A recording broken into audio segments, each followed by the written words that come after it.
So we're truly living in very interesting times, huh? Well, luckily we have the internet to keep us connected and sane, and I also feel lucky that some of my friends are all over the world. So I'm just gonna call them right now and ask them the perspective with all this COVID situation, because everyone's going through it in very different ways. So let's see what we can learn from each one. Hey, Chris. Hey, man. Hey. Sergio, innit? Oh, ¿cómo estás? Hello. I'm doing well. How are you doing? Good. I'm in Toledo, Ohio. And where are you? I'm here in Tokyo. On the Gold Coast in Australia. In South Africa, but in Cape Town. I'm in Playa del Carmen in Mexico. We're in Medellin, Colombia. In Lithuania. So I'm in Ottawa at the moment. I'm in Amsterdam right now. In Weligama, Sri Lanka. I'm here in Bali. A lot of us nomads, we had to make that big decision. Do we stay or do we go? The general thought back then was that it would be much safer to go to a home country, a Western world country, than stay in a developing country like Indonesia. I ended up cutting my trip short while I was in Nicaragua. I just honestly would have felt better. And my mom would have felt a lot better knowing that I was home. I'm glad I'm home, because I think when something like this happens, you don't want to be in a place where you don't speak the language, where you don't know what's going on. So for me, it was really important to just go home and find a new rhythm to work from here. We got back here to Medellin, and then a week later, Colombia got their first confirmed case. Yeah, and then things started to just shut down. And then everything changed so fast. That's crazy, right? So how's the situation in your city? There are some lockdown laws, but not as tight as other places. I'm near the beach here, which you can still go to the beach, but you can't sit on the beach. I think they're doing a reasonably good job in addressing the situation, and there's a lot of grassroots efforts as well about like making masks and educating the public. We're pleasantly surprised about how this is all playing out so far. Very well organized. It was like bigger restaurants closing first, still some places open. Until now, there's like some smaller restaurants are open, but you can just take away.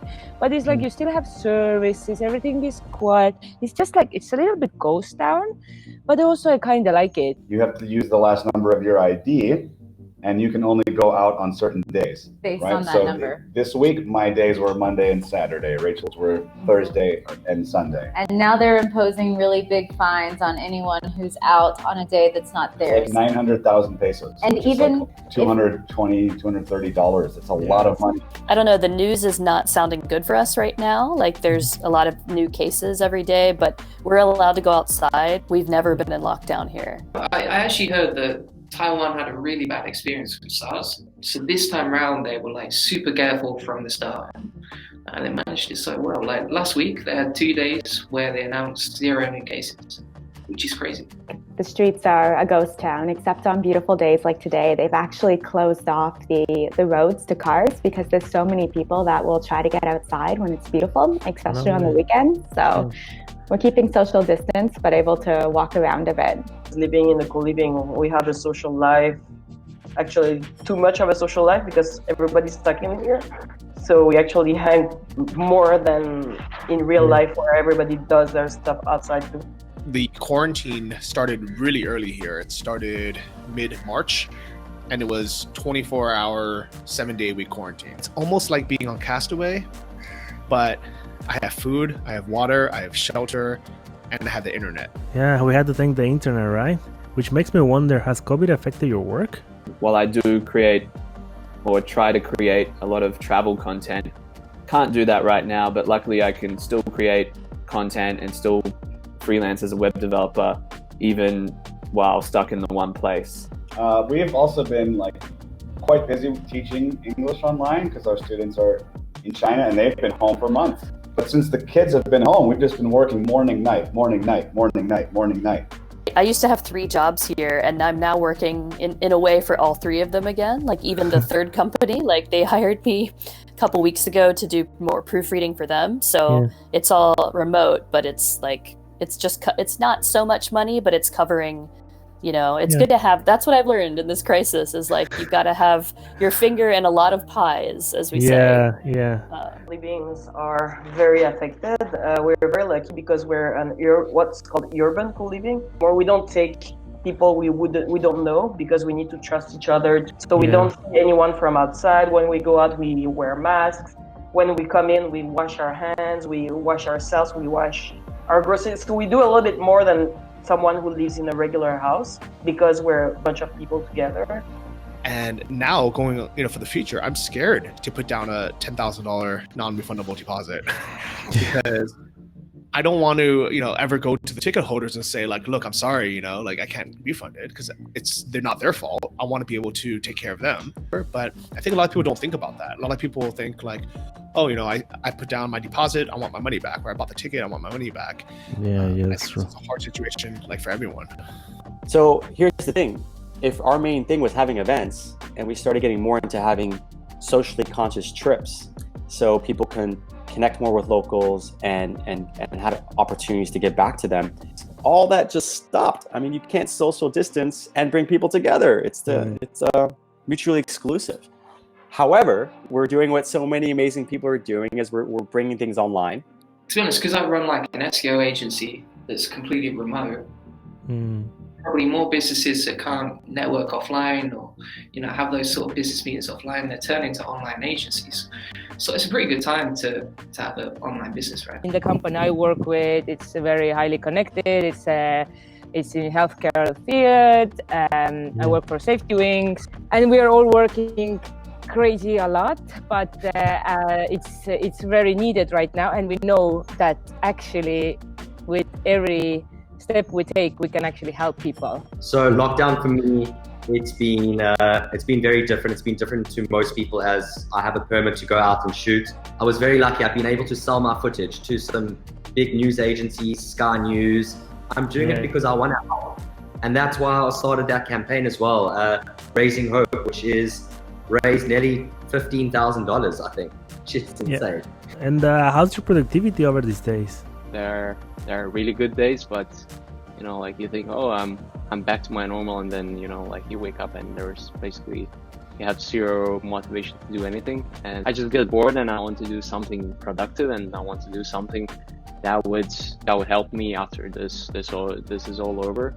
And it's like there are just bad days of life, like it just goes up and down. I don't read the news now anymore, maybe only once a week to catch up, but I try not to get all these negative effects and just focus on my work. The best thing we can do is to stay productive, to do yoga, to meditate, to do handstands, keep our immune system up by exercising and and not consuming all this junk food and not just sitting around.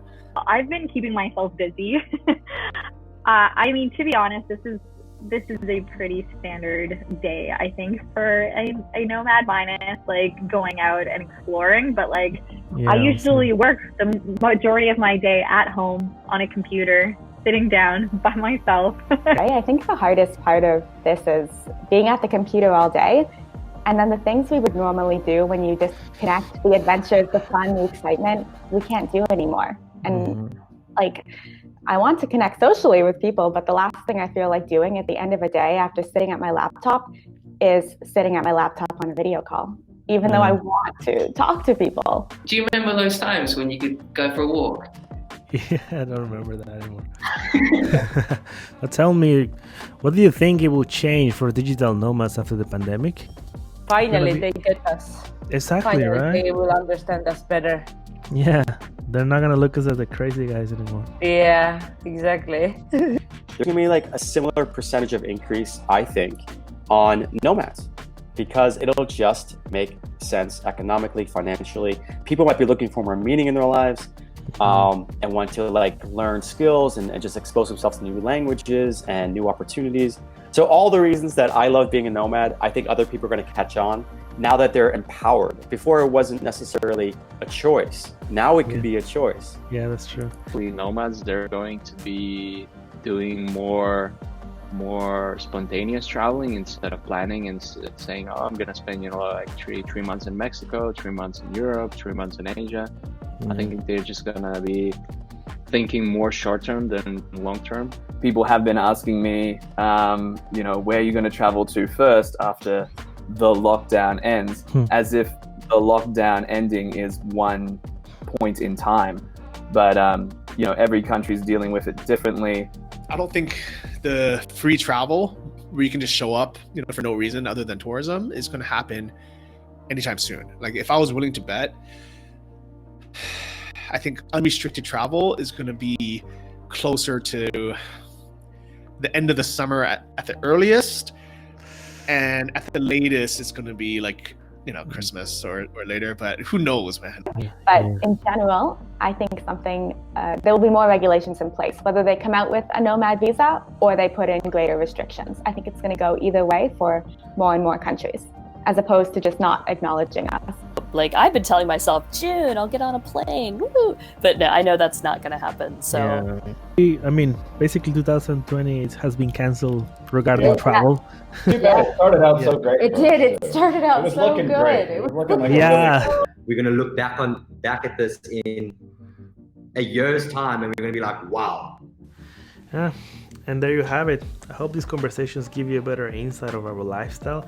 And I gotta thank all the nomads who left their time to talk with me. I'm gonna put the list of everyone here.